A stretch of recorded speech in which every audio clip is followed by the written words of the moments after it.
ბოტულინოთერაპია – შაკიკის მკურნალობის თანამედროვე მეთოდი.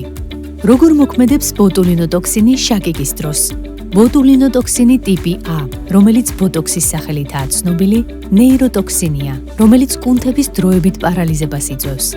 შაკიკის ბოტულინოტოქსინით მკურნალობა მოიცავს რამდენიმე ინიექციას შუბლის, კისრის და მხრების არეში. პროცედურა ტარდება ამბულატორიულად. ის უმტკივნეულოა და მხოლოდ რამდენიმე წუთი გრძელდება. ბოტულინოტოქსინის მოქმედების მექანიზმი შემდეგია.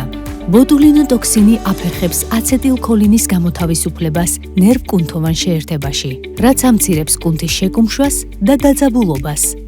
ბოტულინოტოქსინი ბლოკავს ტკივილის სიგნალების გადამტან ნეიროტრანსმიტერებს და ამცირებს ცენტრალურ მგრძნობელობას. ამგვარად, ბოტულინოთერაპია ეხმარება შაკიკის შემსუბუქებას იმით, რომ ადუნებს კუნთებს და ბლოკავს ტკივილის სიგნალებს, რომლებიც ტვინისკენ მიემართება. რა სარგებელი მოაქვს ბოტულინოთერაპიას შაკიკის მკურნალობაში? ბოტულინოთერაპია ამცირებს შაკიკის დღეებს. კლინიკურმა კვლევებმა აჩვენა, რომ ბოტულინოთერაპიამ შეიძლება შაკიკის დღეების რაოდენობა თვეში საშუალოდ 8-9 დღეში ამციროს. ბოტულინოთერაპია ამცირებს ტკივილის ინტენსივობას და უმჯობესდება ცხოვრების ხარისხი.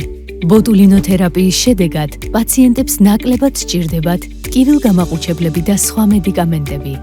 გაიარეთ კონსულტაცია კონსილიუმ მედულას ნევროლოგთან თეიმურას კაკუბავასთან, რათა განიხილოთ ბოტულინოთერაპია როგორც შაკიკის მკურნალობის ვარიანტი.